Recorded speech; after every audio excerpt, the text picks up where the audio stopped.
Eu sou Roseli Araújo, uma das formas como eu sou mais conhecida, esse é meu nome social até então.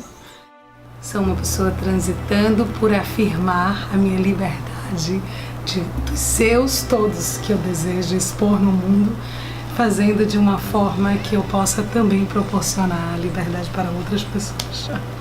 Então, em alguns momentos, poderia ser enquadrada como uma pessoa consciente de que a minha existência ela só é possível se eu conseguir, nas minhas ações concretas, propiciar a existência de outras pessoas e de outros seres conjuntamente comigo.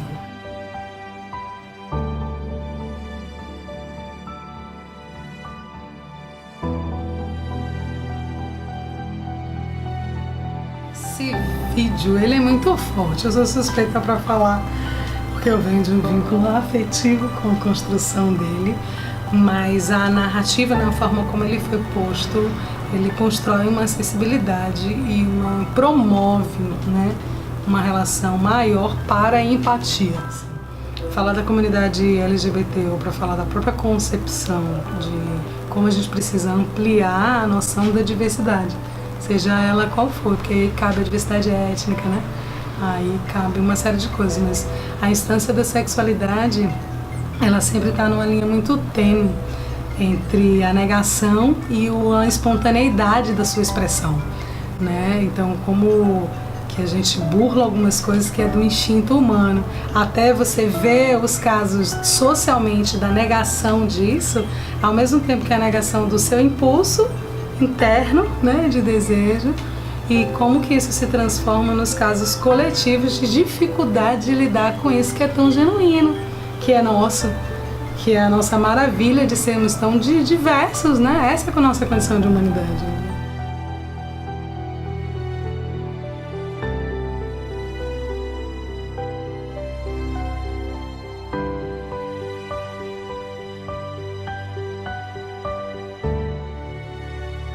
Porque os casos de homofobia no Brasil, eles estão vinculados majoritariamente a um extermínio desse desejo, o impulso inicial de quem ataca.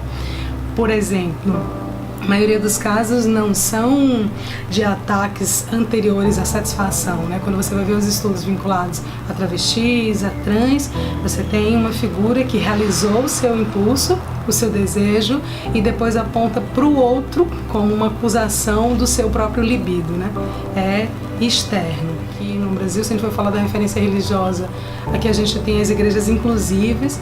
Então, para além do que já está dado como os casos, que a gente precisa ainda fazer uma referência de estatística de violência para mudar isso, quer dizer que já existem espaços de acolhimento, mesmo quando parece que vai se ter um discurso só tradicionalista com fundamentalismo religioso. A gente pode tanto começar a fazer uma referência de como que começa isso, em que momento é que essas tradições desse texto bíblico, por exemplo, passa a ser ancorado para que o pecado vinculado à sexualidade seja maior do que qualquer outro pecado vinculado à moralidade. No cenário político, por exemplo, hoje no Brasil, a gente poderia questionar a própria lógica de corrupção ou a própria lógica de um discurso cristão que pressupõe o extermínio do outro, quando o ícone do cristianismo é um ser que no auge do seu sofrimento, né, ele diz: Pai, perdoa, eles não sabem o que fazem. Então, como trazer essas pessoas que estão do outro lado num discurso por acreditarem que estão fazendo o melhor, que seria a lógica da conversão via violência.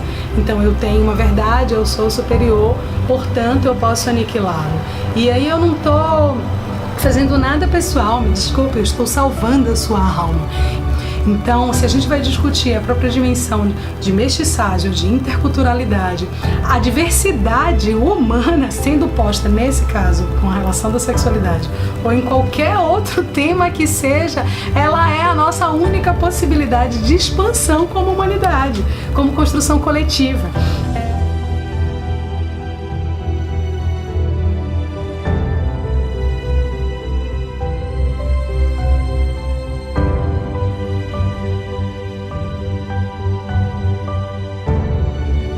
Então, seja nesse vídeo, seja em tantas outras ações que a gente vai de encontro a um processo de angústia, o que nos cabe é abraçar.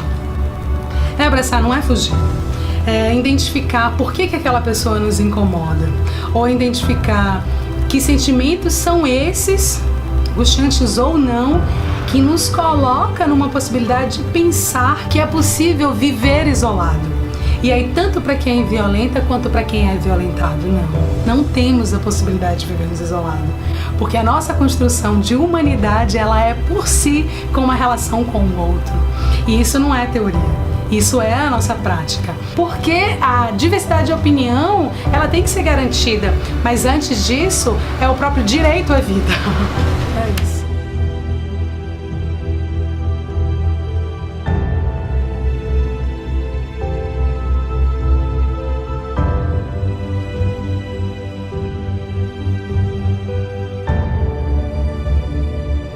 Esse projeto é muito mais do que importante, ele é necessário.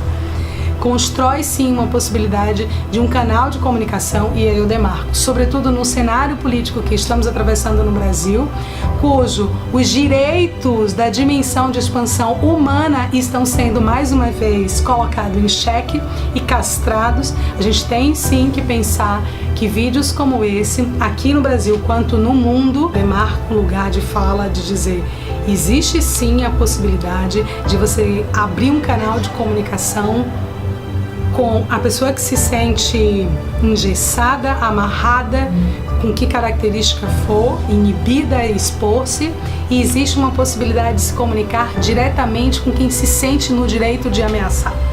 E esse canal se chama Possibilidade de Construção Afetiva via Empatia. Obrigado. E esse projeto tem 50% de sua culpa. É, responsabilidade.